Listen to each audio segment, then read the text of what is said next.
it has been a ridiculous week for the amount of things that we need to talk about. So this might be called the speedrun episode because we have a lot to get through, like Sony, Disney, Ubisoft, Nintendo. You said Ubisoft, right? Yeah. Yep. Nvidia. Yep. And some other stuff. Yep.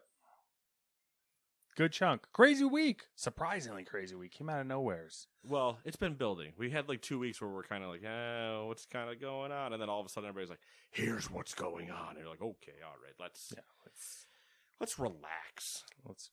And I even left out all the stupid shit this week, which was nice. Which is amazing because normally it doesn't.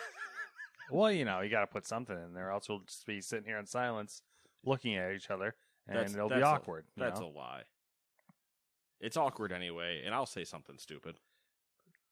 Like one of the things I left off, which really annoys me, we'll get right into a mini rant here. I don't want to hear about a game. Oh, here we go. That I'm not going to see for several years. And the clickbait titles like Star Wars Eclipse. Okay, yep. Oh, Star Wars Eclipse is going to have all the mechanics, the normal Quantum Dream mechanics, and still remain an adventure action game. Yeah, no fucking shit, bro. Like, what else would it be? Uh-huh. And why are you telling me this? I'm not going to see the game for another 4 goddamn years. Yep. Do you want to follow that right into Ubisoft with everything being project names instead of actual game names? Yeah, that's an issue. Then you could follow that same logic into Ubisoft again, where you go, oh, hey, Skull and Bones. That's about a 6-year jerk. Yeah. Beyond Good and Evil 2. That one's not even... That's even funnier at this point. We haven't even heard about that one in a while. Yeah. But hey, you know what? We got a whole slew of new releases in case you don't want to sit there and hear about games that you'll probably never see or never play because they'll end up being trash anyways. So here we go. Number 1, Fallout 76. I thought we weren't talking about trash games. You fucking beat me to it. Fallout 76 Expeditions, the Pit expansion for PC, PlayStation, and Xbox. Little Orpheus for the PC, PlayStation, Xbox, and Switch. Number 3, Lovecraft's Untold Stories 2 for the PC. Number 4, SCP Secret Files for the PC. I don't know what SCP stands for. I don't know either. All right. Various Daylife for the PC and Switch. Number 6, Voice of Cards, The Beasts of Burden. PC, PlayStation, and Switch. Number 7, World War I is Sonzo. Oh, we'll hear about them a little later. A little bit. Hear a little bit about them. Okay. For PC, PlayStation, and Xbox. I believe that's the one from Verdun, isn't it? It is. Yeah. Dewey and I played that at PAX. It is. Actually, Todd and I played that at PAX. Someone has faith in them, we'll say. Oh, interesting. Is it a person named Embracer? Wiggling their little tentacles. And... Oh, tentacles. Interesting. Number 8. I assume that is 13, Remake for the Switch. Number 9, Cube, 10th Anniversary for the PC and Xbox. Number 10, You Suck at Parking for the PC and Xbox. That's a lot of people. Yeah, it is. Number 11, The Wandering Village for the PC. Number 12, Blind Fate Ito no Yami for the PC, PlayStation, Xbox, and Switch. Number 13, we got a lot. There's 23 on this list. Number 13, Curious Expedition 2 Robots of Lux DLC for the PC, PlayStation, Xbox, and Switch. Number 14, Despot Game Dystopian Army Builder, PlayStation, Xbox, and Switch. Number 15, Fractured Online for the PC. Number 16, Grid Force Mask of the Goddess for the PC. Number 17, Metal Hellslinger, PC, PlayStation, and Xbox. Number 18, Outer Wilds makes its way to the PlayStation 5 and Xbox Series X. Number 19, Ultimex, if you want to play it on PC, VR, and Quest 2. Number 20, Wayward Strand on the PC, PlayStation, Xbox, and Switch. Number 21, The Dark Prophecy is what I call my number for PlayStation, Xbox, and Switch. Number 22, Hidden Through Time Definitive Edition for the PlayStation and Switch. And number 23, Various Daylife for the PlayStation 4. Maybe we should, turn the new release section into the fortune cookie game where you turn all the fortune cookies sexual or something like that. Oh, okay. Or we should start doing Where that I with just new releases. where I just rip a title and then say what it sounds like. Yeah, like say add something to it that's clearly Not right. yeah. I'm sure people would really enjoy it. Oh yeah, I'm sure the developers would even like it more when I'm like, the Wandering Village is what I call my in my pants, or yeah, just every something time, no stupid. matter what it is, you just say in your pants. Yep. Where then stuff like World War I is In my so pants. Trench warfare down there. Lovecraft's Untold Stories. Oh man, what are you feeling?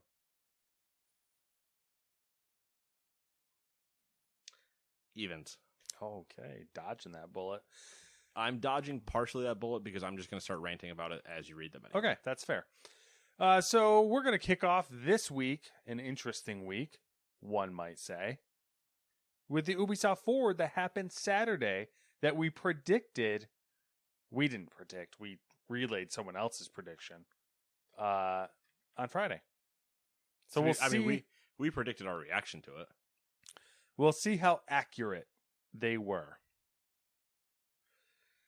All right, so we saw Assassin's Creed Mirage, which was confirmed to be the next mainline release, starring Basim and set in the 9th century Baghdad.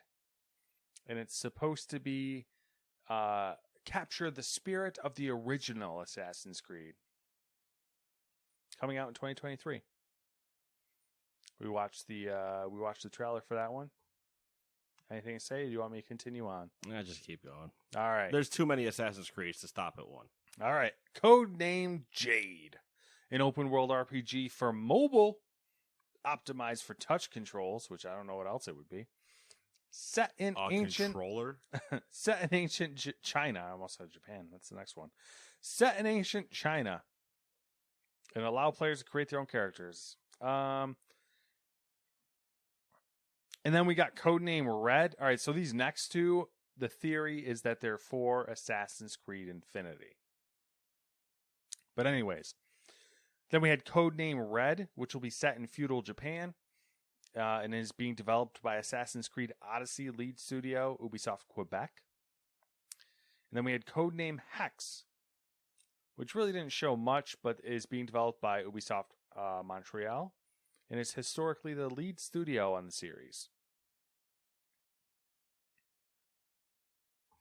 And then there's Assassin's Creed Infinity, which is not a game, it's a platform that will allow fans access to both past and future games, with the series' present-day meta story now planned to be delivered through this hub. The company is also exploring the potential for standalone multiplayer games through Infinity. There was also new content shown off for Assassin's Creed Valhalla, with the next free expansion, The Last Chapter.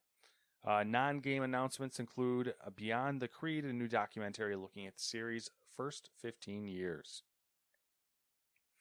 They showed off Mario plus Rabbids Sparks of Hope, which is due out on Switch October 20th, as well as a tease for 3 post-launch DLCs.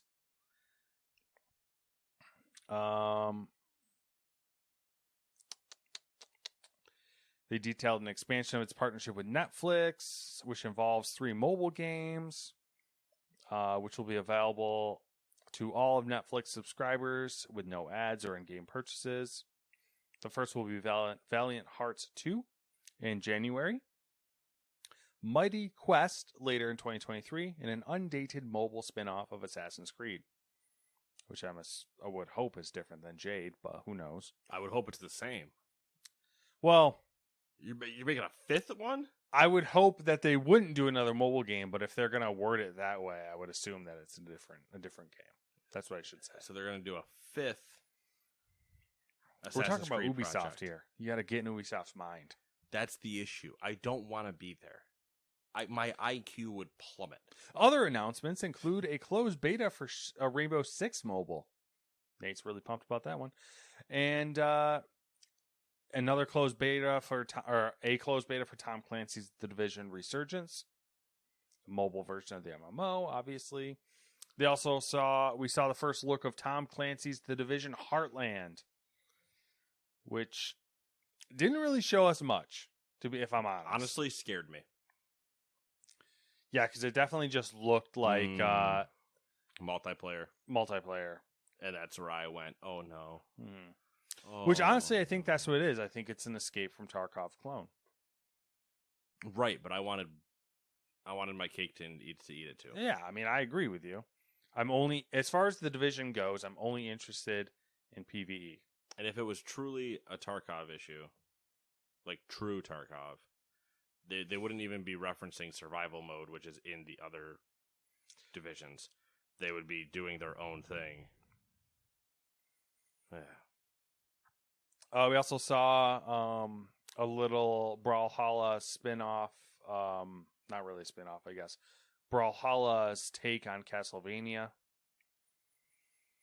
which was happening October 19th. Console and cloud versions of Trackmania, and then Skull and Bones.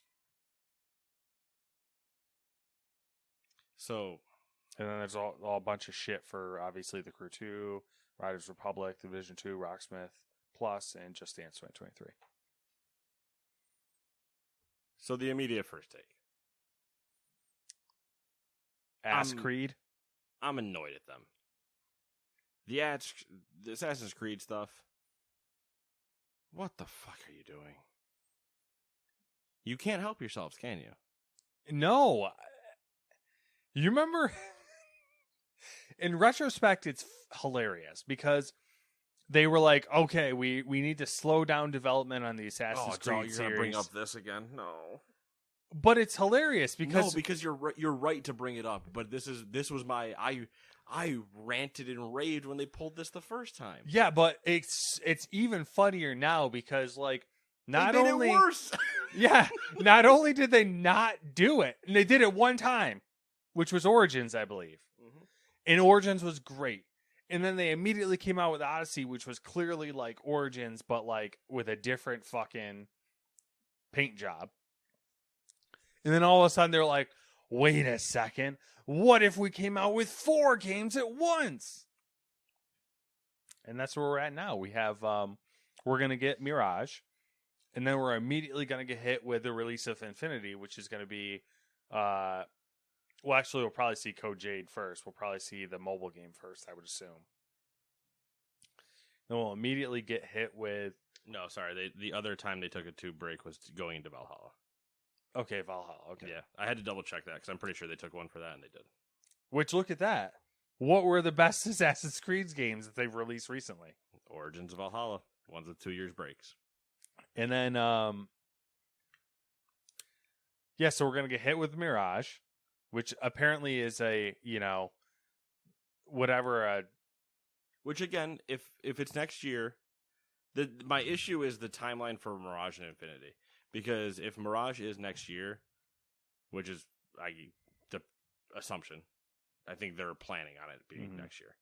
Did they have a release date on it yet or no? I feel like they didn't. Because it'd be weird for them to do a spring release. They normally always save Assassin's Creed for the fall. Yeah, it just says 2023 right now. Yeah, so I'm assuming that they want fall. That would be a 3-year gap since Valhalla. Mm-hmm. In terms of like main entry line. Which that would be fine. That follows the rule of I'll allow it. I would agree with you. In this instance, I don't, specifically because of the background knowledge we know. Right, and that's what I mean. What scares me is that's following the correct timeline. Except that I think the correct timeline is supposed to actually be attributed to Infinity, not Mirage. Which panics me on Mirage.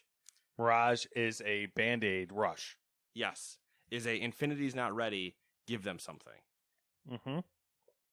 That being said, Mirage might still be okay. If they don't try to do what they did to Odyssey. Yeah, if they keep it smaller scale, tighten, just like don't add all the stupid collectathon bullshit that you added to Odyssey. I don't need to sail. Stop that. Mm-hmm. And Which I might get away with not having a boat because they have Skull and Bones now, so they don't have to do that anymore. Yeah, I don't know where bolts would fit, but I don't know where boats would factor into Baghdad either. As long, if they fit in the same way as they did in Origins, no issue. Yeah. Because all that was, hey, take this to get across the lake and go over there and you're done. And I was Mhm. like, all right, perfect. Don't even give me the weird, we're going to go to Rome issue. I don't even want that. But if they keep it smaller scale in the way of like AC1, okay. That fixes the issue. And can work as that Band-Aid. Yeah. But it's Ubisoft, who can't help themselves. So this might be, instead of Mirage, Assassin's Creed Middle East, and you just go fucking everywhere. Which is a gigantic mistake if they do that. Yeah, I have little faith, as you do as well. I have very little faith in what's going to come out of this. And I don't know. I don't know where to go from there. I just don't know. I have a small modicum of faith, which is to be distributed amongst both Mirage and Infinity. I don't give a shit about the mobile one. As far as I'm concerned, it doesn't exist. Yeah, the mobile games are out for me on all accounts. I mean, they look like mobile games, and that's not a knock on them. It was just I didn't watch the forward until we were watching it downstairs, and I mean, it's obvious if you ever looked at a game, you know what a mobile game is on the screen. Yeah, but it was entertaining. Just it'd be like, that looks a lot like Rainbow Six Mobile. Oh, it's Rainbow Six Mobile. Okay, all right. Yeah. The time that gift hurts you is when you go, oh, that looks like a mobile game, and then they say it's releasing on a Series X. That is pain. Oh yeah, brand new game, and it looks like a mobile game. All right, okay, I can maybe work with this. What do you mean it's coming to PC and Series X? Oh, that's when you panic.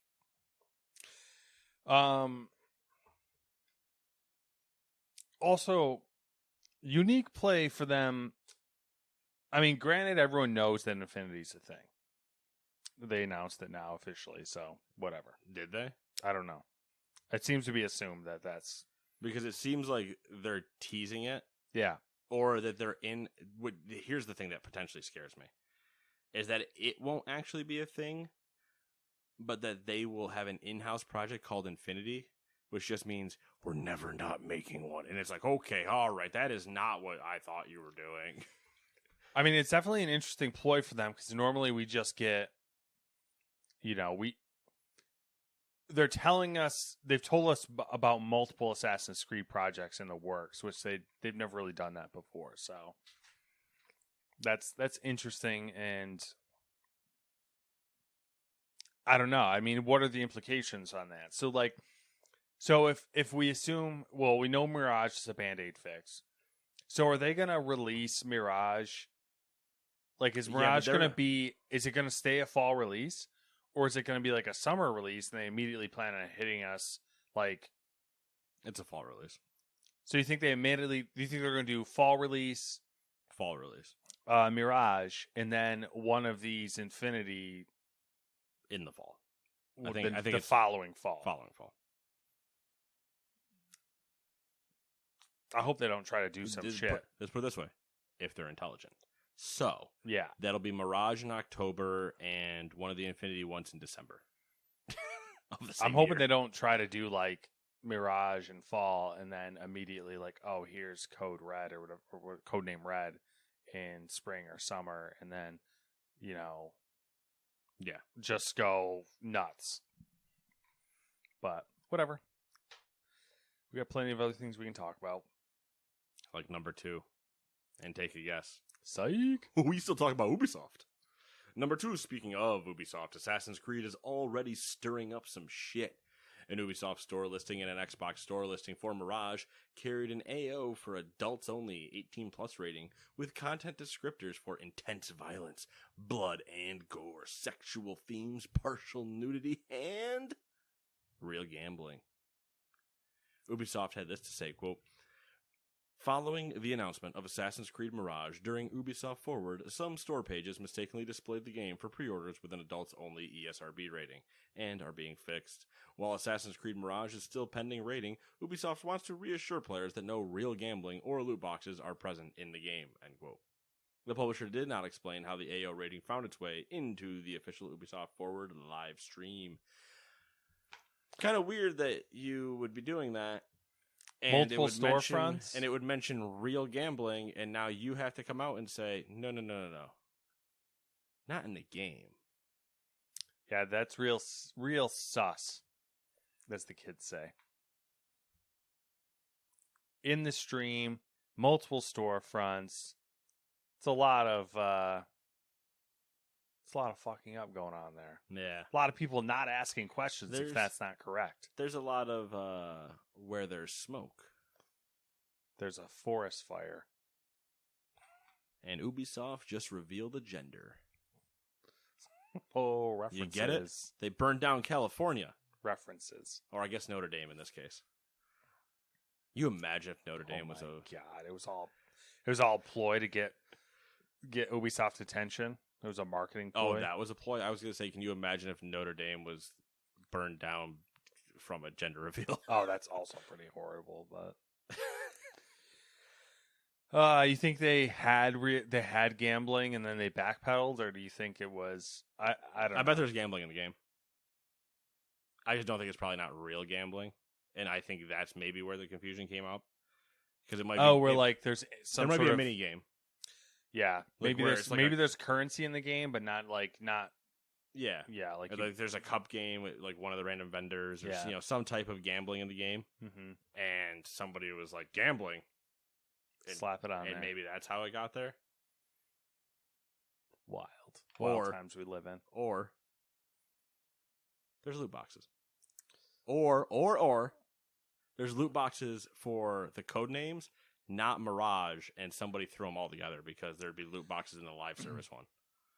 Or they're doing some weird NFT bullshit with Infinity where you can get stuff by... which is the equivalent of gambling, and there was just a disgruntled employee that went, you fucking idiots, and sent it.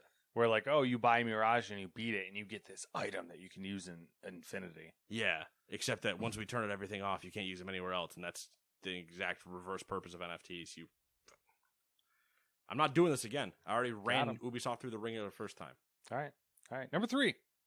Square Enix has announced that it will be ending MMORPG Babylon's Fall service on February 27, 2023. The gaming firm added that large, previously planned updates for the game were shelved, and sales of the title will also be coming to a halt. Developed by Platinum Games, Babylon's Fall launched on March 3rd of 2022. I'm sure that one player is pretty upset. That's nuts, dude. Can you imagine? Like, playing an MMO alone.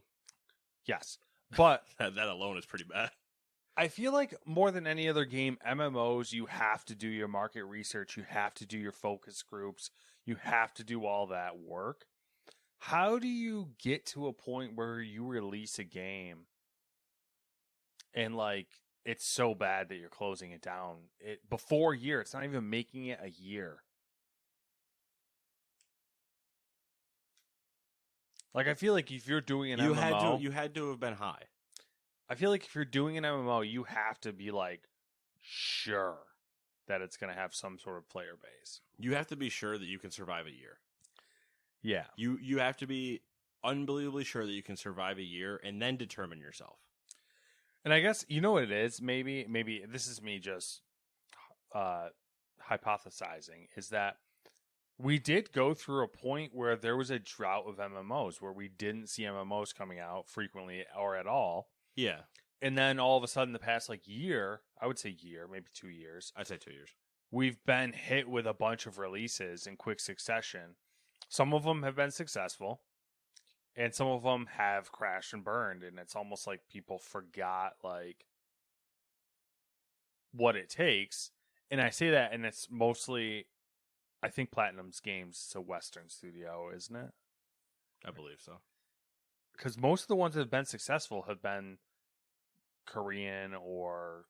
Right, but a lot of those releases, Lost Ark is the first one that comes to mind, are already running. Yeah. And are just getting moved over. Exactly. Whereas the new ones that are getting launched are just flaming out. Yeah. Or it's a big spike of hype and then not sustainable at all. Right. Looking at you, New World. Yeah. So that's just interesting. Massive spike because you paid a bunch of people to play it. Yep. Then a bunch of people left because there wasn't the game world's just empty. Yeah, there wasn't anything to do, and now there's nobody playing it, and here we are. Yeah. Just an interesting, interesting data point. Something to keep in mind when it's the part of it why I have like hope for the Riot MMO. Multiple parts of the team behind it, the guy running or like the guy leading the project, mm-hmm. and the fact that it's Riot who already is well established into like they almost couldn't lose money on the MMO because of how much money they make everywhere else. Yeah. But I mean, yeah, I mean that's kind of it's all gonna be years before we see it. Exactly, which is kind of my point. Is like they know what it takes, what's involved, and they're taking the time to build something. Like, we've known it's been in development for how long now, and it's not going to be seen for 3 times the amount of that. Yeah, so. you can't rip an MMO within 2 years and be like, perfect, we're good, sell it, send it. Like that is not going to work for you. Yeah, Blizzard's a good example of that too. They were working on a successor to WoW, and they pulled the plug because they were like, they were literally working on Project Titan for 7 years. Yeah, and then said no. Yeah, it's like okay. Like everybody was. Do you remember the conversations around Titan? Oh yeah, we had a lot of them on this podcast. We had a lot of conversations about Titan. It was like, man, WoW 2. Like, what is Titan going to be? What even is it? It's this giant successor, and you would hear rumblings every now and then where somebody would come out and be like, "Oh yeah, man, Titan. You all wait till you guys see it," and you're like, "What the fuck is even happening inside of those walls?" And then Overwatch comes out, and you're like, "Oh, okay, yeah, I could see how this could have been like where you were headed mm-hmm. and why you pulled back to just doing what you were doing." Especially the art style, man. But there's a reason they pulled back. Oh yeah, I mean, that's kind of why I find MMOs so fascinating. Is they're clearly hard. There's nothing like them, like in video games, really. No, the only other thing like them is another MMO. Yeah. And we're just now, after how many years of having MMOs, after how many years having video games, we're just now starting to get hybrids too. You're starting to get hybrids. Like your Divisions, your Destinies, these like weird hybrids. You're starting to get hybrids, and you're starting to get. We're still missing the old one MMO trick where it's just take the nice part of the corpse of the other one and put that in. Yeah. And build your new amalgamation with all the nice parts of all the dead corpses. Yeah, we need a Frankenstein. Yeah. Someone needs to put a Frankenstein together. Yeah, just take all the good parts from all the dead MMOs and put them into one and call it a day. Yeah. You let me know when that's done, and I'll see you in 10 years. Number 4, THQ Nordic unveiled its newest studio based out of Copenhagen, Denmark, Campfire Cabal. The developer will prioritize the creation of story-focused RPGs. Makes sense with the name Campfire. Get it? Hey. It is currently working on an unannounced title. Campfire Cabal was established by industry veterans who worked on games such as Expeditions Rome, the Hitman series, and Hunt Showdown.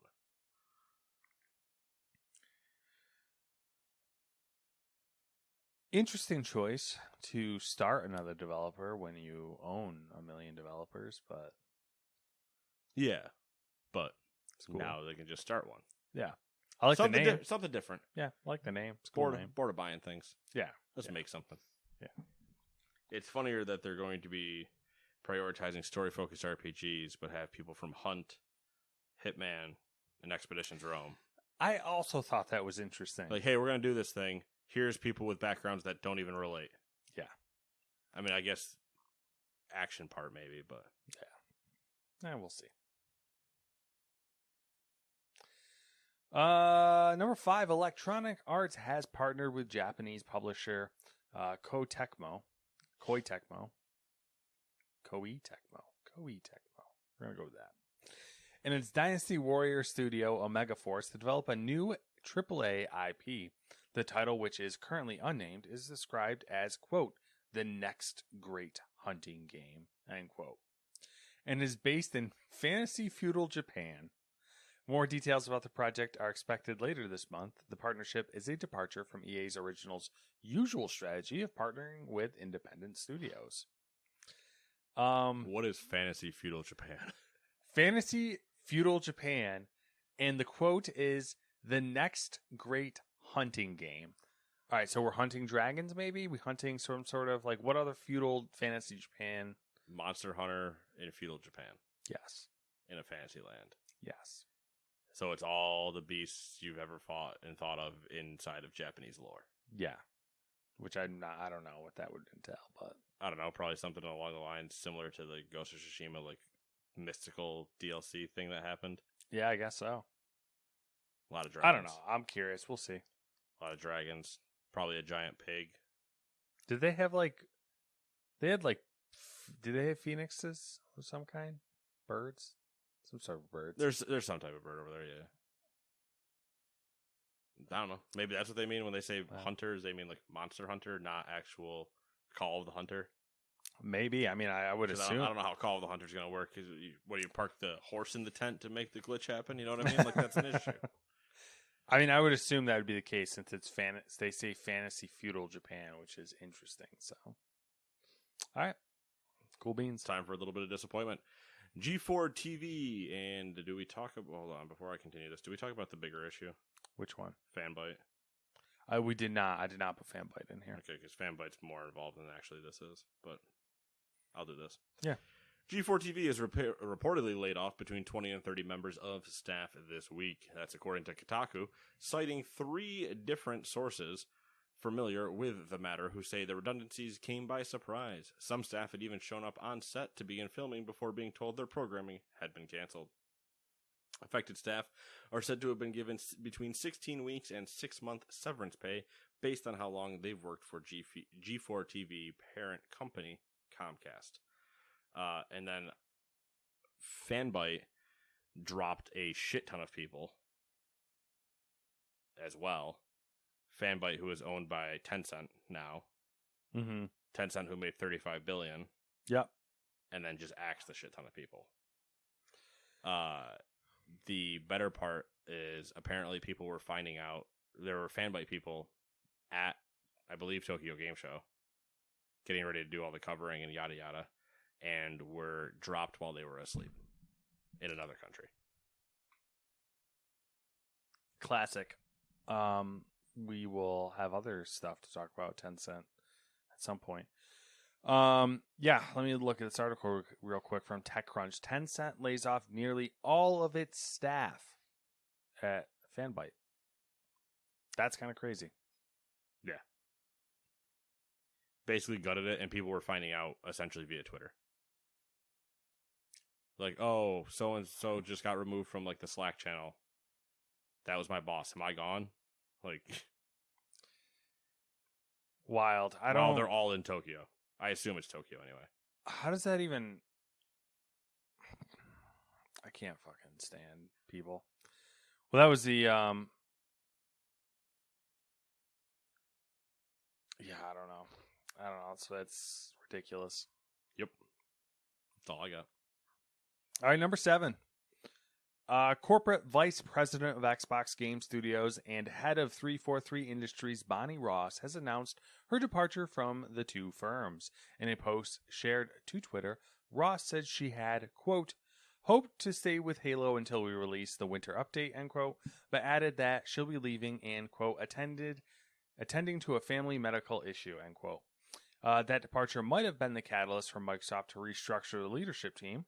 343 Industries head of production Pierre Hins will step into the role of studio head, effective immediately.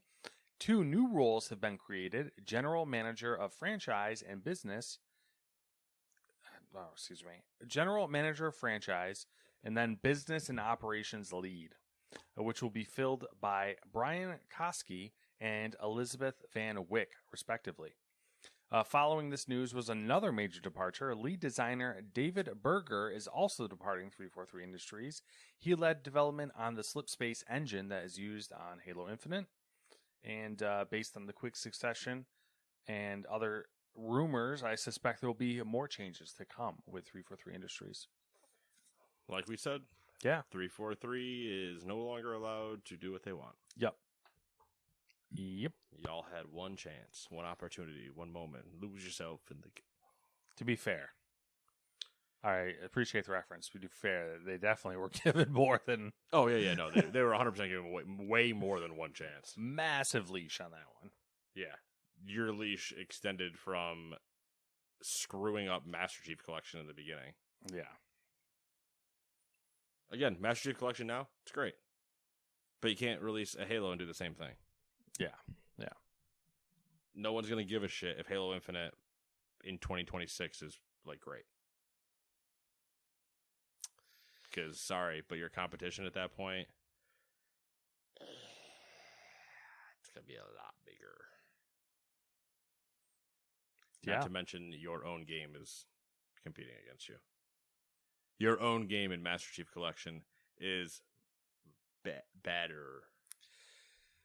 Yeah. Halo is a tragedy. We'll just say that.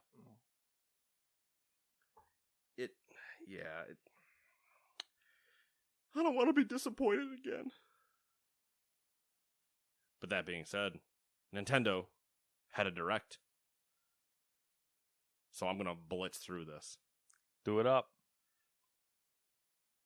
Fire Emblem Engage is the next mainline entry in the Fire Emblem franchise and it's coming very soon, January 20, 2023, actually. It Takes Two is out on Nintendo Switch on November 4th. Fatal Frame. I couldn't keep going. I was going to lose it after that. Whoa. All right, so Fire Emblem Engage is the next mainline entry. So, hey, more Fire Emblem. Did you like Fire Emblem? I got more. In January. Awesome. It Takes Two. Not just one. Takes Two to Tango. Two. That's true. So that is the old saying. I've never tangoed. Same. Out on November 4th on the Switch. Fatal Frame Mask of the Lunar Eclipse is coming in early 2023. So for anybody that remembers Fatal Frame from the 90s. I think. I don't remember when the first one was out. Wave 2 of the Xenoblade Chronicles 3 expansion pass, which is really the first chunk of actual content, is out on October 13th of this year. So, hey, there you go. SpongeBob SquarePants The Cosmic Shake arrives on Switch in 2023. And I hope it comes to other things, and I need to do a double check. Because I really enjoyed Battle for Bikini Bottom. So, sign me up. Fitness Boxing Fist of the North Star. It's confirmed for March 2023. You know what that means? Start punching people. In-game. Oh. Damn. Oddballers is coming out on Switch in 2023. Tunic is going to join Switch on September 27th. Front Mission 1 and 2 remakes are on the way. Story of Seasons, A Wonderful Life is confirmed for Switch in 2023. I believe that was the beginning of my Harvest Moon joke. Harvest Moon! Everything. If it's got farm in it, it's Harvest Moon. That being said, if you know what Harvest Moon is and you go look at Story of Seasons, well, you'll agree with me. The next Splatoon 3 Splatfest is going to deal with gear, grub, or fun. Not and fun. Interesting phrasing. It starts on September 23rd. A second Octopath Traveler game is confirmed for February 24th, 2023. Fae Farm, which, hey, guess what? Harvest Moon, is a farm simulation RPG with magical spells and combat. Whoa. That's coming in spring of 23. Final Fantasy Theater Rhythm Final Bar Line. What a fucking terrible name. Will arrive in a packed February, coming February 16th. And in case you're curious about what that is, think of Final Fantasy with Guitar Hero. Mario plus Rabbids Sparks of Hope had some gameplay get kind of explained to us. Looks like if you like the first one, you're going to like this one. That was my takeaway. Yeah. Rune Factory 3 special is coming in 2023. More Nintendo 64 games are on their way.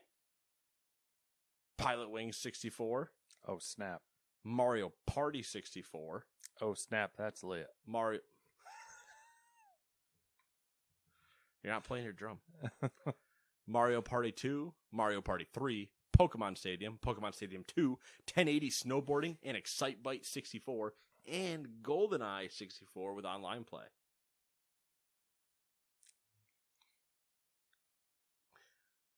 All I can think now is Coach Ball game. Oh, snap. That was lit. Various Day Life is out on Switch now. We talked about that earlier.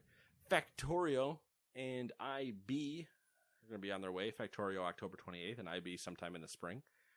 Mario Strikers Battle League gets a second free update. We're going to add Pauline and Diddy Kong. Atelier Ryza 3 Alchemist of the End and the Secret Key. Fucking get away from me. Launches on February 24th. And there are 2 tracks. Well, there's more than 2, but there are at least 2 tracks coming to Wave 3 of the Mario Kart DLC. Merry Mountain from Mario Kart Tour and Peach Gardens from Mario Kart DS. I'd like to check out Peach's Garden. You know what I mean? Whoever wrote this, by the way, yeah, is Peach Gardens from Mario Kart. They did not have their editor read this article. No. Nintendo Switch Sports will be getting the most important update you will see all year. We're adding golf this holiday. Free update. Free money. You want to know what I'm going to be playing? Golf. Dude, you bet your ass I am. The Switch. 100%. You want to know what I'm playing the first Friday night we're recording when that comes out? Golf. Me versus you, 1v1 in golf. Oh, God. Too much pressure. Can't handle it. Gonna whiff it. Gonna whiff it and never hear the end of it. The one thing I still haven't done with that is I haven't tried to put the thing on the leg. I haven't tried that yet. It was soccer, right? Yeah. Or football if you're European. No, that'd be the football. Pikmin 4 is finally confirmed for 2023, so if you're one of those people that likes Pikmin. Just Dance 2023 is reconfirmed for November 22nd, and don't worry, it'll be on the Wii and Wii U. I say that, I don't know if that's true, but they've released that thing on anything that exists that can run a game. It'll probably be playable on a Samsung fridge. Which, honestly, if we're talking about things, probably the place it should be playable more. Just Dance. You have to dance in order to open the fridge. Just Dance coming to a Tesla near you. Okay, don't dance while you're driving. But I like the idea of forcing somebody to dance to Rasputin before they can open a fridge. Got to see some more of Harvestella. And there's a demo out. So if I feel like Harvest Moon. Nintendo showed off some Bayonetta 3 footage. But, it's Nintendo showing it, so no nudity. Master Detective Archives Raincode is coming in 2023. Resident Evil Village Cloud Edition. Whatever the hell that means. No idea. Winter's Expansion DLC is out December 2nd. Cloud Edition of Resident Evil Village is October 28th. Resident Evil 7, 2, and 3 are out this year as cloud versions on the Switch. Sifu. I didn't even say a word there. Sifu will be out on Switch on November 8th. Crisis Core Final Fantasy VII Reunion will hit Switch on December 13th. Radiant Silvergun, the classic, whatever, it's on the eShop now. Endless Dungeon is coming to Switch this year. A Tales of Symphonia remaster is coming in early 2023. Life is Strange, September 27th. Romancing Saga, Minstrel Song Remaster, December 1st. Lego Brick Tales. I might be in for Brick Tales coming fall 22. Let's hope that doesn't get delayed. Go team. Disney Speedstorm 22. So if you want to play Mario Kart but with Disney characters. Ugh. I kind of hope there's like a Mickey Mouse Luigi face. Where he's just mean mugging the shit out of somebody as they pass him. I feel like it'd be like Pluto. The dog? Yes. All right. Honestly, yeah, Goofy would be perfect. Goofy. Yeah, Goofy would be good. Just Or Donald Duck's Disney, right? Is that yeah, he's in that same group. Yeah, maybe Donald or Goofy. Goofy, I think you'd be able to show the most emotion of like Yeah. pissed. Yeah. Donald's just got a bill. They don't really bend that much, unless it's duck season. And Fall Guys season 2 on September 15th. That is a dark reference when you think about it. That basically would mean he would Kirkman himself. Kirby's Return to Dreamland is coming back to the Switch. Oh, thank God. And by the way, in case you somehow missed it, Legend of Zelda Tears of the Kingdom is officially its real name. A thing. May 12th, 2023. That is technically Breath of the Wild 2 with an actual name. So, Yep. Looks like Breath of the Wild and Skyward Sword had a baby. yes. And if you ever wanted to skydive, that's about the entire trailer. Yeah. It's just falling climbing and skydiving. Climb up to the point you want to jump off from, jump off it. And let's be honest. I mean, that's what people be doing 80% of the time anyways. Yep. Can't wait to see what the gimmick's going to be. You'll be like, oh, got to get over that point. Don't want to walk all the way over there. Let me climb this fucking vine. Yeah, give me that weird bird disc thing.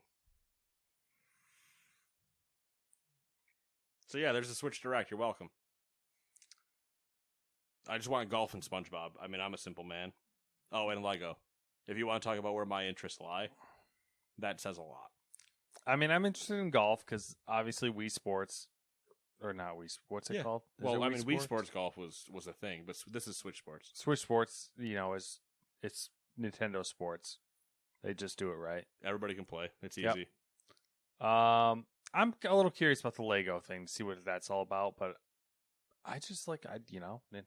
Just Nintendo. It just needs the Lego thing just needs to be priced right. If it's not priced right, it's immediately going to fail. Yeah. If it's priced correctly and it's just, hey, $20-$30 and it's build some stuff with Legos to solve puzzles, okay, yeah, sure. Yeah. If it's more than that, you're pushing your luck, I think. Mm-hmm. That's fair. And then, SpongeBob, because I'm a SpongeBob person. I don't know if that's something you should advertise.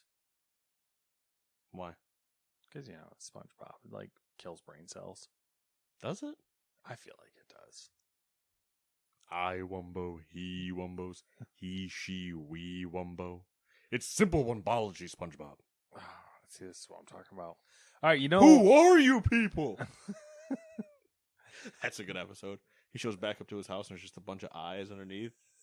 Because it's like all his family are in his house or whatever, and he had no idea. And he's like, who are you people? Firmly grasp it. And so that episode. Oh, Jesus, here we go. They're going jellyfish hunting, and Squidward's in a full body cast in a wheelchair. Yeah, of course. But he can't, so therefore he can't hold on to the net. Mm-hmm. Because his hands are it's all mummified up. Yep. And so they keep just putting the fishing net on top of the casted hand, and it just keeps falling away. Yeah. And Patrick's getting pissed because he's an idiot. Yeah. And you're like, all right, so you firmly grasp it, and then, nope, all right, I got to hold on to it. And it just keeps falling. That joke probably runs for like 40 seconds. And then eventually he gets annoyed, and he's just like, firmly grasp it, and he just stabs it straight through the cast. Pretty good. I don't know about this is all, but see, this is all old SpongeBob references. I don't know any of the new stuff. Okay, that's cool. Because the new stuff, I think they changed animation styles as well. From like a clip I saw, Mm-hmm. I was like, I don't even know what that is anymore. That's not the SpongeBob I knew. Oh. It's not my SpongeBob. You know what I mean? So there was a who was I talking? I was talking to Todd about Wrath Classic, mm-hmm. and we were talking about something because I saw an article. It was like, oh, only level your professions to 350 because you'll be able to still level them once you go to Wrath and yada yada. It's like, oh, okay, well, that saves me 25 points. Blah blah blah. And then I was talking about how like classic is pain Yeah, because it is. it is. Classic is a masochist game. Yeah, I agree.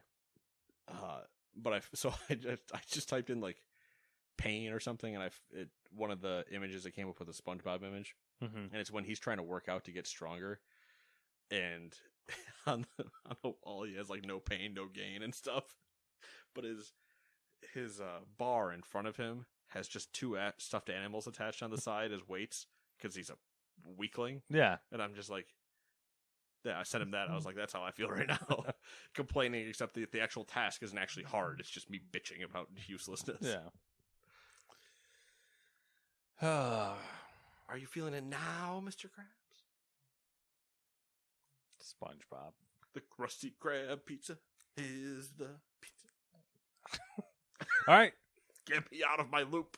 Sony also had a little bit of a showcase, their state of play. Yeah, Sony state of play. Oh, yeah, there it is. Oh, I screwed myself. Did you? Oh, no, I didn't. Never mind. All right, so state of play kicked off with Tekken 8, which, everyone loves Tekken 8. You like Tekken? You like Tekken 7? Good news. There was 8. some dude, he fucking made an 8 out of a chain link after he fucking grabbed a feather in the air from a fucking fake wing. It was nuts. It was my favorite description of a trailer as we're watching it. Like, did he just make an 8? He made a chain. Oh, he made a whole chain? Made a chain out of a feather? That's weird. Oh, the chain? 8? Obviously. Tekken 8. Oh my god, he made Tekken 8 out of a chain. Holy shit. The best part is that Tekken has like this whole story. Yeah, I mean, all of Yeah, these all of really them have do. story, and I then just don't get the it. entire time I'm just like, man, Fighty Man, go burr. Yeah. Punch. Street Fighter so is at least a cool. little bit different because they had a movie at one point at least. Yeah. I'm sure actually now that I say that, Tekken probably has a movie somewhere. Mm-hmm. But Street Fighter had the movie because it was all just like the country's best fighters going to fight each other now. Yeah. Which isn't that storyline for like every fighting game? Right, except for Tekken, where I think it's like supposed to be an honorable thing and it becomes clans and whatever. Because remember the cut, you're not gonna remember this, but I believe the cutscene for like the first Tekken is a guy trying to kill his son. Like I think he goes to like throw his son off a cliff because he's not strong enough. Ah, cool. So he like Spartus him. Yeah, less of a kick, more of a throw. But yeah. Like he beats him. Well, in combat like and they inspect the baby and then they throw it off the mountain. Yeah. Deemed not worthy. Yeah, like, oh, this baby's got a fucking mole on its face. Yeah. You're weak. Humchuck it. All right, next up was PSVR 2 title, Star Wars Tales from Galaxy's Edge. Which, looked like a Star Wars VR experience. It did look interesting. Yeah. I mean, Looked fine. you got your Greedo looking dude. Yep. You got other things. Had some people in there, going around. Millennium Falcon, Stormtroopers. Talking about the First Bounty Order Hunters, at Baku and... Yeah, whole thing. And then there was Demio. Yep. As well, another PSVR 2 title. I'm curious which is to see like how that one's received. Because it's basically D&D. Tabletop, but with cards. There's cards technically in D&D too. Mhm. Those are like just your spells but you're still able to like be in the world and moving things around and like it's a full virtual tabletop. I like the idea of it. Yeah. I like the idea. It's just I want to see how well it catches on. Yeah. Which I was thinking when you were talking about a Lego game. I'm like, oh man, they really should do a Lego VR game. But I don't know how that would go either. But like I want a Lego D&D game. That would be cool actually too, because then you can make maps and stuff. The same way I want a Lego XCOM game. Really, they should make a Lego Dungeon Master game Yes. where like you can build campaigns and then play them. Yeah. Right. I just agree. There's fucking patent that shit. Lego's got Copyright Lego. that shit. Lego is Minecraft, so you can just do whatever the fuck you Yeah. want. Why is Lego Stories not a thing? I don't know. Tales from the Brick. That's good. There you go. I nailed it. I'm easy. Oh. Wow. There you go, ladies. Ladies.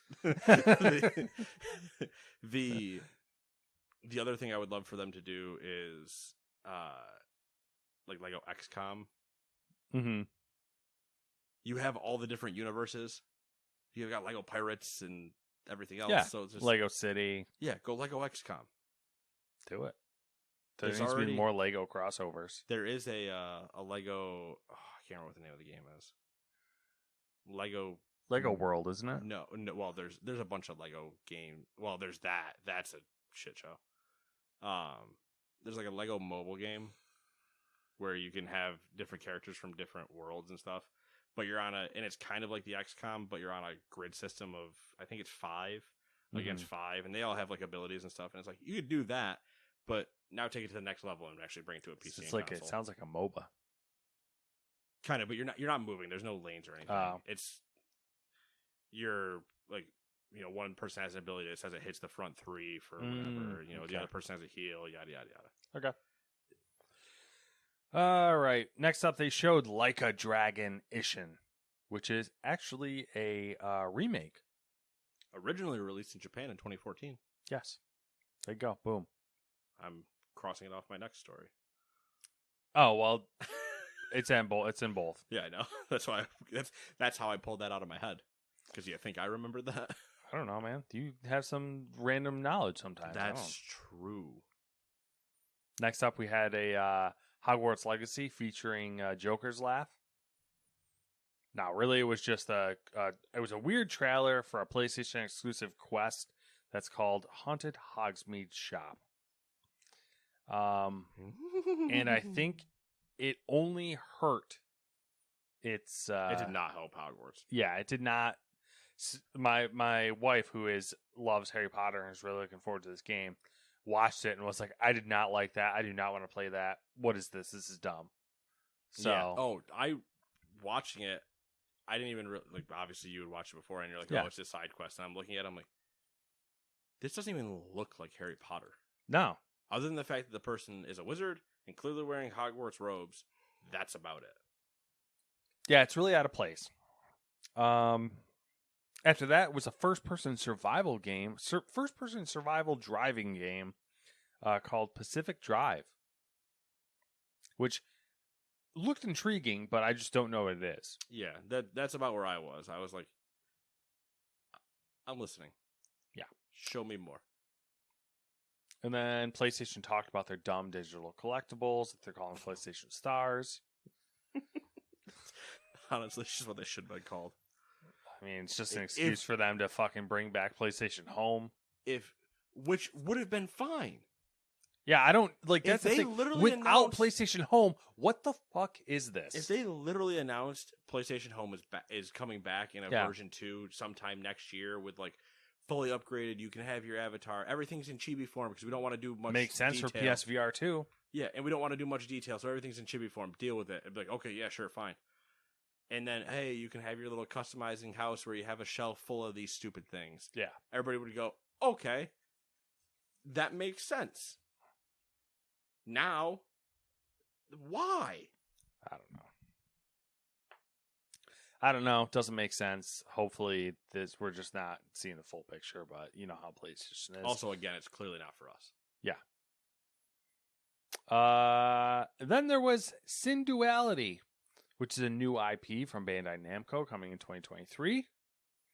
It is described as, quote, Evangelion.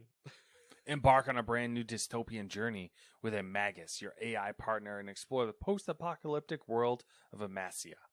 Armed with your mech, compete for resources, avoid the rain, and reclaim the ground humanity has lost in a future where humans and AI must find a way to work together. End quote. Evangelion. Yes. 100%. And then we saw Project Eve again, and it got its final form, its final name, Stellar Blade. It's a PS5 exclusive. Then we saw Fatal Frame, Mask of the Lunar Eclipse, which is coming in 2023. And then the one that was kind of the surprise that a lot of people have been hyped about is Team Ninja announced Rise of the Ronin.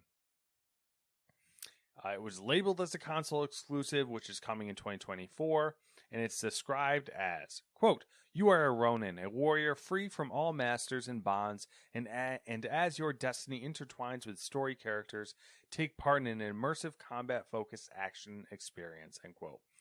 It looks really cool.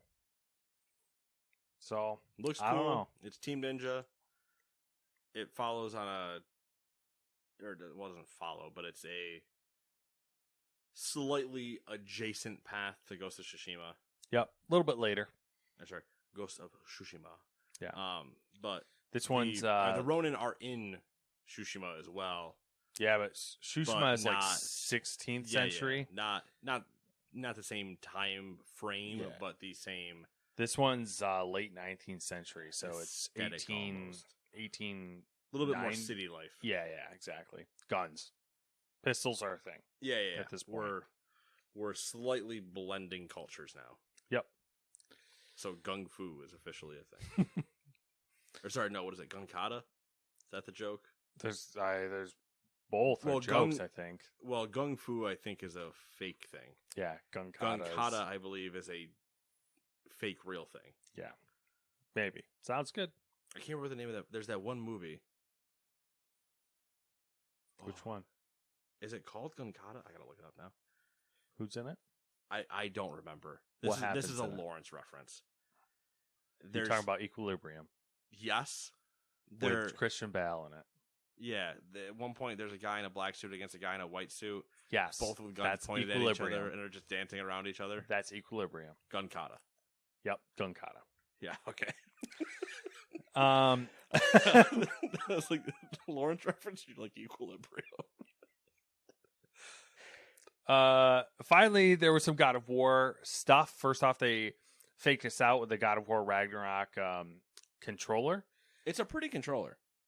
I don't like it, but that's fine. Well, you're objectively wrong, though. That's okay. We're used to that. Blue is overrated and overplayed in current society.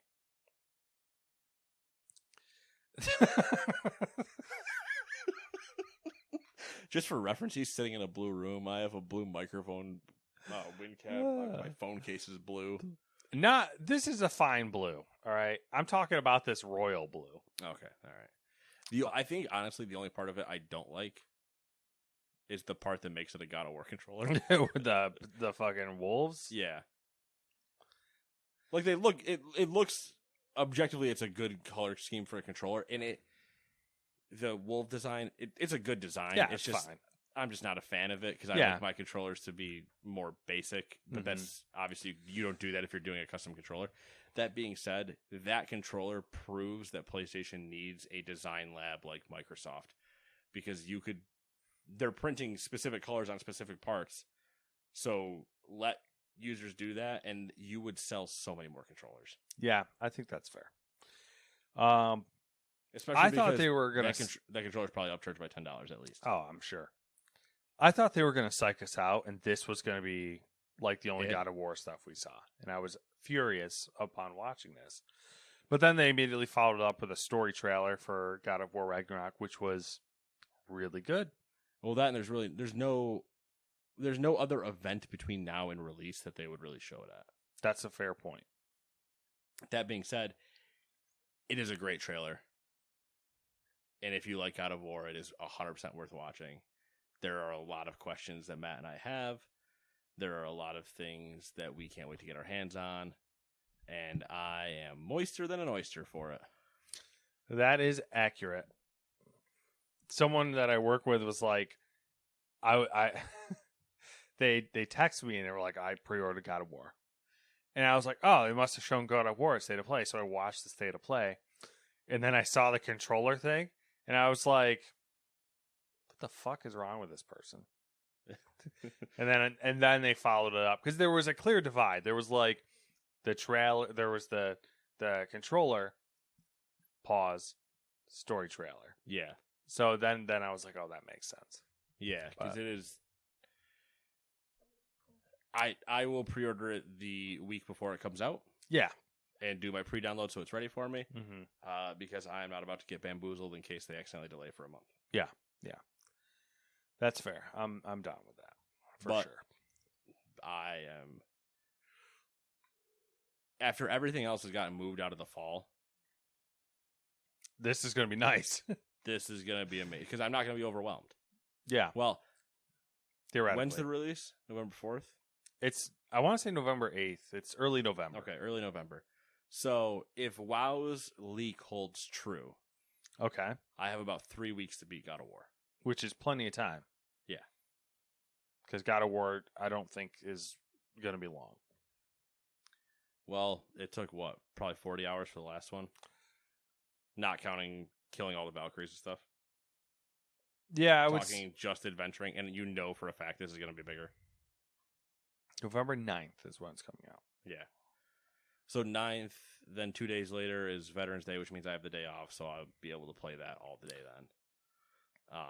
I'm just, listen, man. Fucking special. I'm fucking doing her.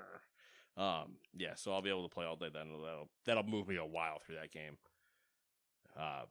If the rumors are true, WoW was out at the end of that month, so I'd have until then.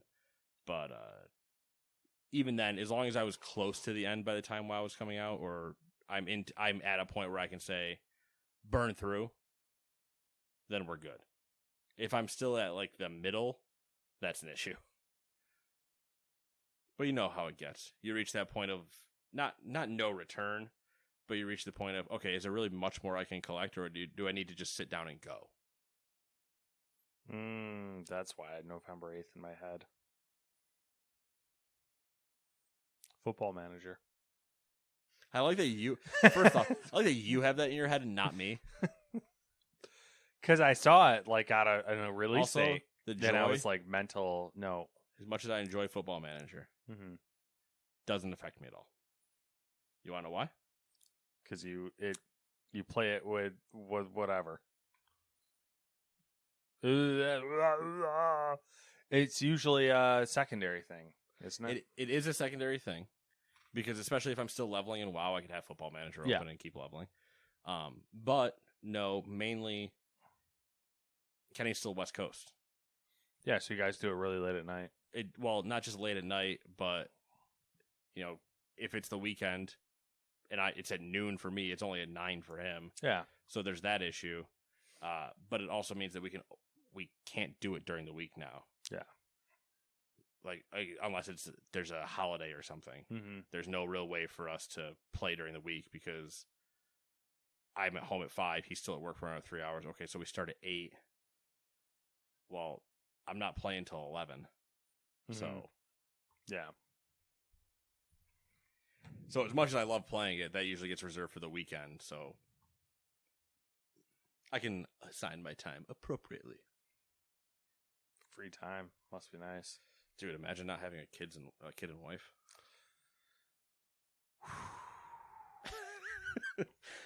Imagine being single and crying about it. Grass is always greener, folks. That's true. Grass is always greener. Pain and suffering. Pain. Number 10. Tokyo Game Show started yesterday, and Xbox held a showcase, so we're going to recap that, and I'm not going to click that link, because we already talked about a bunch of stuff. Is there anything in there you can think of that I actually need to talk about? It's basically all they announced was a fuck ton of games coming to Game Pass, and there were some good ones in there. So good news. If you like Game Pass, and this podcast loves Game Pass, then you got more things coming to Game Pass. Every time I say Game Pass, Game Pass pays me $1. I'm up to 10. I can give you a summary of the big ones if you'd like. If you can do it quick. Deathloop. Okay. Which it's also getting its Golden Loop update, which is an extra ending. Assassin's Creed Odyssey, Danganronpa V3, Killing Harmony, Ni no Kuni Wrath of White Witch remastered, and yeah, there's a whole slew of other ones as well. Alrighty. A lot of stuff. There's a lot of hours just in the 3 things you mentioned there. Yeah, there was a lot too. The list went on for a while. And it was mostly Japanese focus, obviously. Yeah, Tokyo Game Show. And then Sega got into the mix. So here we go. Like a Dragon. I already talked about that. And some more Yakuza stuff. Judgment and Lost Judgment are going to be released on PC via Steam. So very cool to see that. Like a Dragon Gaiden, the man who erased his name, is coming sometime in 2023. And screw it, I'm in for that. All right. Here's the thing. I've never... I'm going to finish this real quick. Yakuza 8 is coming sometime in 2024, also known as Like a Dragon 8, because that's what the series is called in Japan. Going forward, Sega will brand all the Yakuza games as Like a Dragon instead to bring them in line with Japan, which, smart move. Yeah. We're not so different, you and I. I never cared about Yakuza games. Okay. This is going back years. Yes. Never cared. I was always kind of like, oh, cool, Yakuza game. No idea what's going on. Yeah. Never played one. Yeah. Then I watched Ray play all of them. Yeah. And I'm like in. Mm-hmm. Now I've still never played one myself. They look fun. But they look like a lot of fun. Yeah. And if we're being honest, the Ishin one, I'm kind of like, I think it'd be a good one to dip your toes into because I have the distinct feeling that it'll give you the fundamentals of what a like a dragon game is without the extra stuff that's in some of the later ones. And it's not like a Dragon 7, which is the turn-based. Yes. It is Like a Dragon, like hack and slash almost. the early Like a Dragons, where you're actually just in combat, not turn-based. Yeah. So I'm debating dipping my toes into that one for fun. That's fair. I have the same feelings and the same like ideas of like where can I dip my toes in, like, you know, yeah. Because Game Pass has a lot of the other ones, and I've debated diving in, but then I know I've already watched all of them on from Ray, and it's like, okay, cool, I can get in and play them, but I also just kind of don't care, and they're very long, and I don't. Ishin seems to include the characters, but be in a different time period and not really deal with anything else that's happening. So it might be enough of a step away where I don't feel the need to then play the next 7. Yeah. That are all dealing with the same story. Because Kiru's story is 7 games long. I think, technically. So there's a lot to digest there. There is. But to do it once and just kind of like enjoy it and be done with it, be like, all right, man, cool, yeah, awesome. Yeah. Yeah, and then, I mean, a new one comes out and it's like, oh, that one looks good. I'll hop into that one. Exactly. Oh, this one I'll skip. I'll watch Ray play it. I mean, his playthroughs of Yakuza / Like a Dragon are some of my most rewatched things because they are great. After I've watched them all in like their entirety of having them on my second monitor or whatever, but they are great, just background noise, and they are fun to go through again because the games are silly. Everything's great. He's good. It's just always in my watch list. Anyway, let's speed through some shit. All right, then there's the Call of Duty Next showcase, which. All right, we'll start with Warzone. The next big evolution of COD Battle Royale is Warzone 2, which is launching on November 16th and will be free to play just like the first one. While this new game is being built with the next-gen hardware in mind, it will be released on PS4 and Xbox One as well. Activision is calling it Warzone 2.0, and it's launching with an entirely new map called El Mazrah. This large desert also contains some big cities for players to fight in and explore. Warzone 2 and Modern Warfare 2 will share seasons, and progression will also be shared between both games. Vehicles in Warzone 2 will now run out of gas, and you can shoot out their tires. There's a new gulag in Warzone. Oh my god! In Warzone 2, this time around, the gulag will team players up with another player, and they'll work together to defeat 2 other players and earn their chance to return to the fray. Kind of like that, a little 2v2 randomly. Interesting. The other interesting thing is they're changing up the Battle Royale formula by implementing multiple circles. This will have the effect of splitting up players for a while before the circles eventually converge into the same traditional Battle Royale finale. Kind of like that. Like, I want to see how that plays out. That'll be very interesting. I had the same thought. I was like, you know what? That's kind of interesting. Like, what happens if your team gets split up? You fucked. That's probably what's happening. You better survive. Yeah. Because if they're close, you could potentially risk it. Could. Like, I got enough meds, I can get over there. Yeah. If they're far, you might be a 1 versus 3 situation that you are just either hunkering down or looking to pick them off in the middle of it. Yeah. It's very interesting. And then also the fact that it's not just a circle shrinking, it's multiple circles and they got to converge. Way more movement.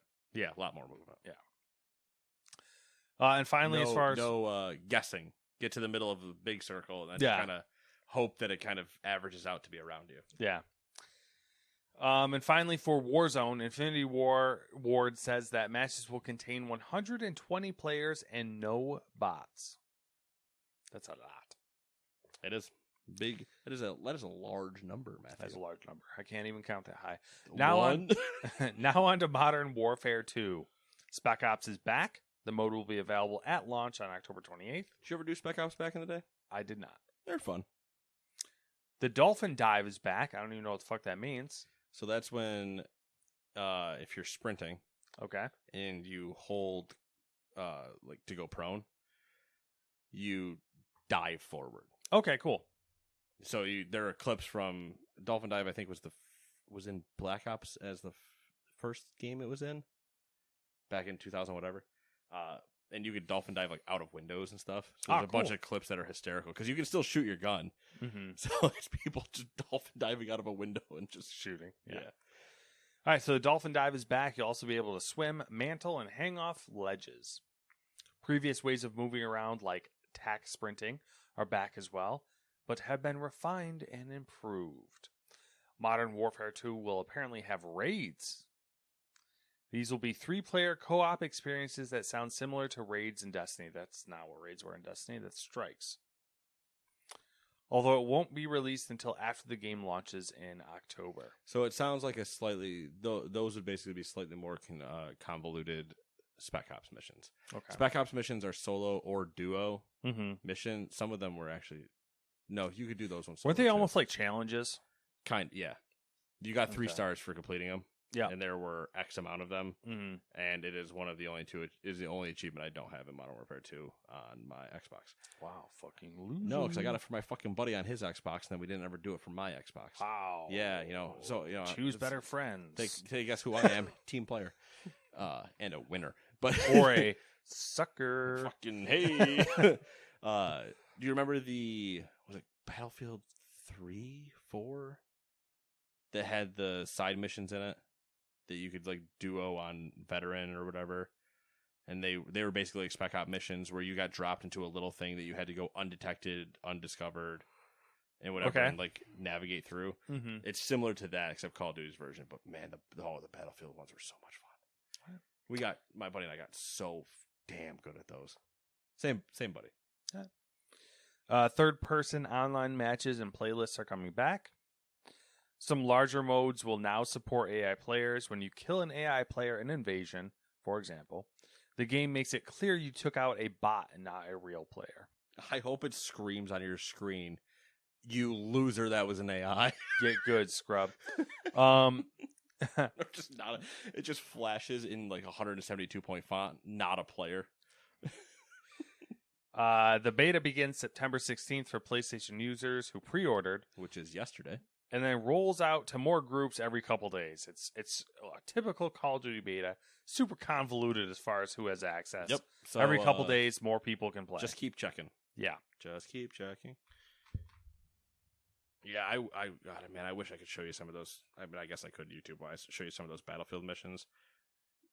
The Spec Ops ones were fun for Call of Duty because it'd be like breach and clear a room. Mm-hmm. And, do it and usually within a time base and don't let the hostage die and yada, yada. Or navigate, go take this silly sniper shot and don't get detected on the way there, and then do it in a certain amount of time, stuff like that. The Battlefield one, I remember specifically there was one where you started next to a canal, and then you had to go into this building and go up something like 2 or 3 floors, and the whole thing was I can't remember if you had to get a hostage out or what the deal was. But you had to not be detected, and there were cameras everywhere, and AI anywhere. And if the AI even saw you for more than a second for them to do their little, then you failed immediately. And so him and I are in there, and we're clearing as a 2-man unit with silenced pistols out, going up a spiral staircase like you would in a like apartment complex. And Okay. it's just going around and going around and going around, and we kept getting detected. We couldn't figure it out, so like, there's no way they see us. Mm-hmm. And so we finally just come to we go there like the third time. We're like, all right, let's just stop moving and start looking. Like, clearly there's a camera somewhere that's seeing us. And it turns out there was a camera behind one. There was a landing that had 2 dudes on it and a camera behind one of them. And I found the angle that allowed me to shoot and I didn't know if it would work because I didn't know how good the penetration was. But from the angle I got, I was able to shoot through the dude's head and take out the camera at the same time, and he took out the other one. So it was a good sync shot. It was one of those like the Really puzzle solving satisfying moments where you really figure everything out, and you're like, oh my god, it's perfect, and you're just still just sneaking through the building. Yeah, good times. Anyway, let's go rip through some final stories here. Square Enix has partnered with Oasis to become a node validator. Like that literally says Oasis. To become a node validator on the upcoming blockchain of the same name. Square Enix is the last of an initial wave. Alongside Bandai Namco Research, Sega, Ubisoft, Netmarble, WeMade, Com2 US, and Yield Guild Games. Whatever.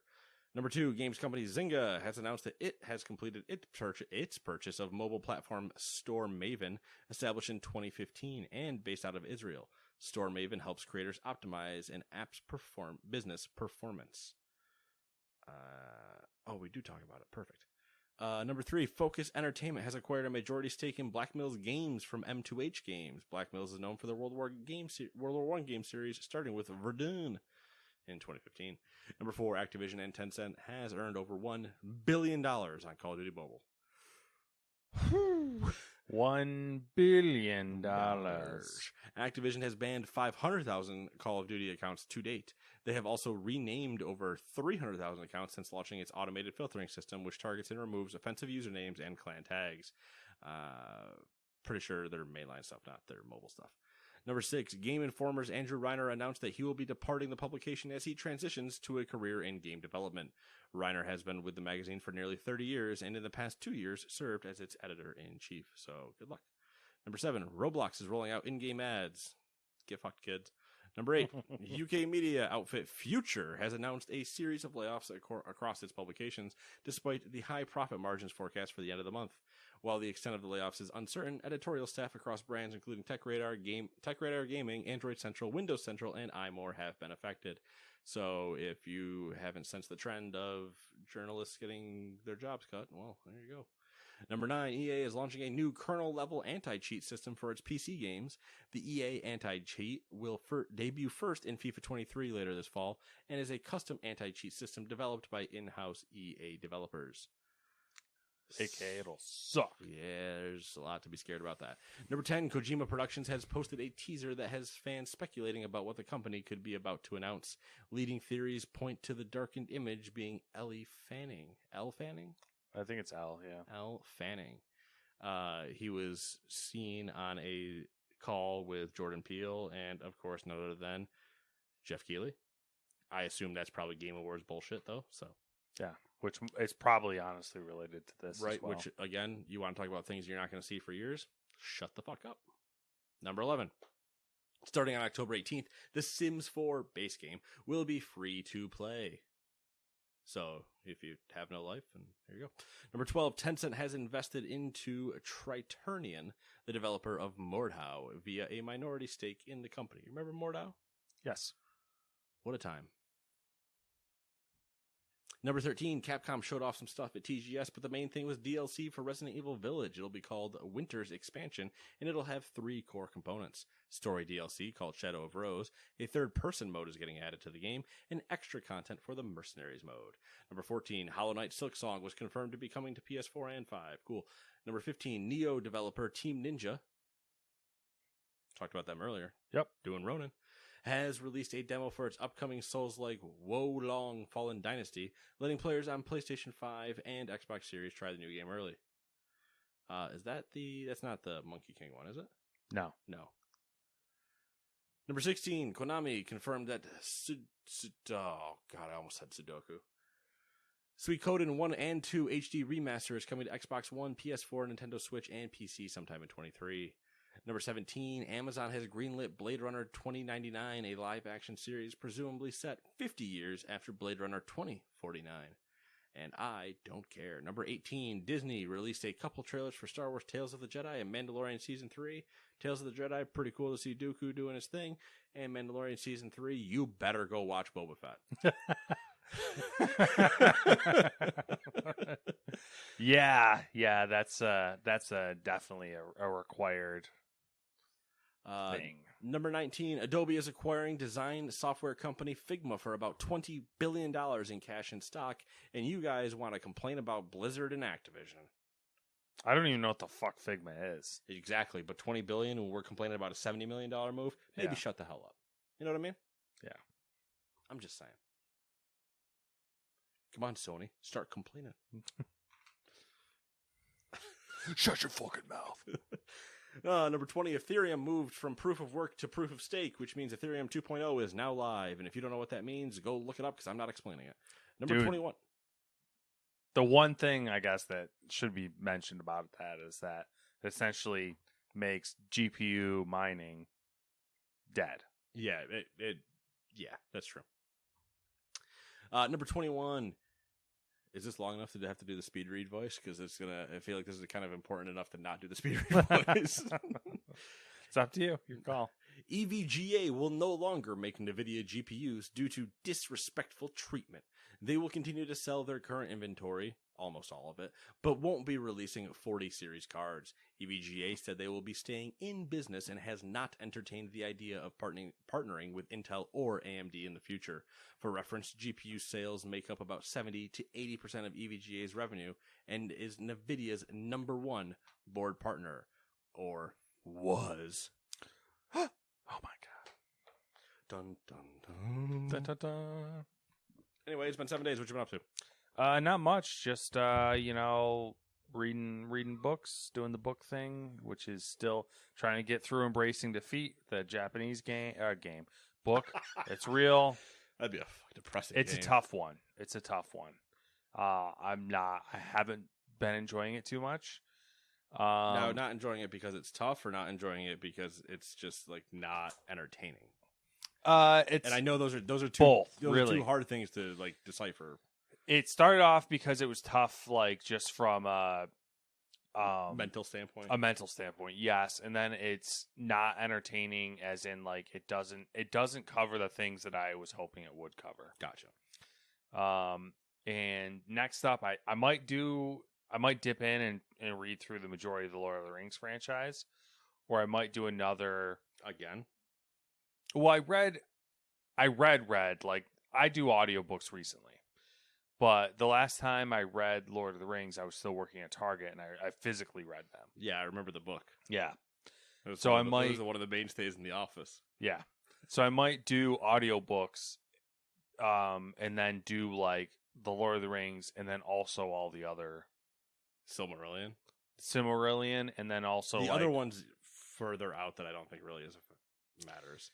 A lot. There's I mean, two main ones: Silmarillion and. There's ones that are like the Tales of Numenor is one of them. Yes, Tales of Numenor. But there's another, unless it's Tales of Numenor that I'm thinking. There's another Tales one as well. It's like there's Tales from Middle Earth or something like that. Yeah, because it's the Silmarillion and then the other ones that are like even further. Mm. There's a whole slew of them apparently, and so I might go through some of those, or I might try to hit books that are on the topic of post-World War Japan that I wanted, which was basically Japanese Zabatsu. Gotcha. So, we'll see there. I canceled all of my streaming services. So was that the conversation the other day? Yes, I went through. I canceled them all, and then I will just resubscribe to the ones that I need to. So like, I'll have Crunchyroll, and I'll probably have Disney Plus, and then I don't count Amazon Prime Video because I'm using it for Prime for shipping and everything else. So, sports at this point now too. Yeah, and that's about it for what I got going on. Samantha got a new camera, so that's been a thing. And that's been life. I gotta figure out. I gotta reassess life and figure out video game stuff again. Like obviously, God of War is gonna happen, but Yep.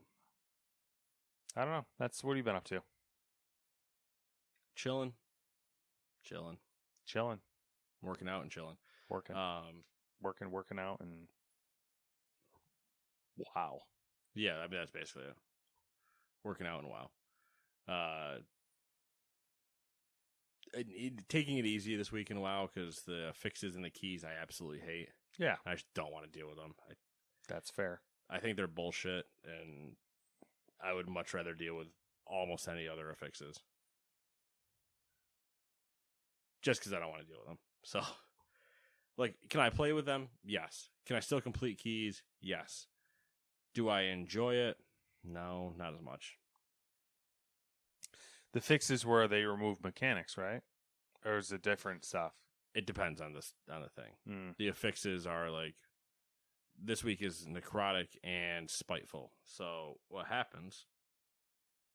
Oh, if you're above 10, you gain a seasonal affix, which is the shrouded things that are around the map. And then everything at a 2, this is a tyrannical week, so the bosses are stronger.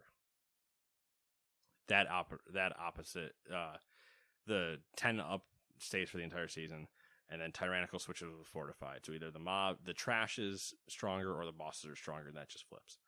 But the 2 affixes that are on a rotating table are the other 2 at level 4 and 7, I believe, are when they get applied. And this week it is necrotic and spiteful. Necrotic is every time you get hit. I'm not going to be 100% on this, but I think it's every time you get hit, you gain a stacking debuff that reduces the healing you get. So Okay. it's mostly a tank problem Mm-hmm. because nobody else should be getting hit. But at a certain point, that means that the way to fix it is to run away. Mm. It's just dumb. No tank wants to run. You want to tank. Yeah. So it's ass and it's annoying to deal with. And depending on the tank, you can end up like you can build it up so fast that you're just running around the entire time because it takes 4 seconds, I think, to drop off. Mm-hmm. And then you can go back in and get it up again and then have to run away again. And it's like, gosh, why? The other one that is happening at the same time. This time is called Spiteful. So certain mobs, for the sake of this conversation, majority of mobs, like 95% of the ones in the dungeon, when they die, spawn a Spiteful ad. Mm-hmm. That Spiteful ad is just like a ghost that you can kill or whatever. It is technically rotting its health as the longer it's alive. Mm-hmm. So if you just rooted it in place for 25 seconds, it would kill itself off. Okay. But as one spawns, it picks a player that is not the tank and fixates on them and then just hunts them. Mm-hmm. So it just starts spooky ghosting its way over to you. And then it's going to start punching you for gigantic chunks of your health. Okay. So run away. Yeah. And if you're in melee and you were next to the thing that died and then it chose to talk to you and it went, I'm going to kill you now instead. Depending on the key level, it could literally one-tap you. That's annoying. Yeah. It's bullshit. Yeah. So is everyone basically like, as soon as you kill something, everyone's got to fucking run away? Like, Well, real quick? Just be like, oh, God. you have like a second because once you see it spawning and it won't do anything, and then once it does the fixate, then you can either decide, are you going to CC it, try to CC it immediately and give yourself a couple more seconds before you have to run away, whatever. Mm-hmm. But it's just, I don't like dealing with it. Yeah. Sounds like hassles. It's one thing if I'm playing ranged, I don't care Mm-hmm. because everything's spawning over there. And I get to just kind of watch it walk towards me, and I can figure it out by the time I'm there. But if I'm playing on a melee character, I'm like, absolutely not. I want nothing to do with this. Mm-hmm. So I can't imagine melee wanting to play this week because either a melee and you're a tank, or you're melee and you're dealing with that as well. And it's like, yeah, I want nothing to do with this. So that's me. or that's this week, and I'm just like, nah, I'm good. All right. Take a breather. So I'm still gonna get one done probably on everybody, Mm-hmm. but I'm not gonna get multiple done because I'm just like, I don't want to. Yeah. Unless somebody really needs me, and then fine. But I just don't want to even.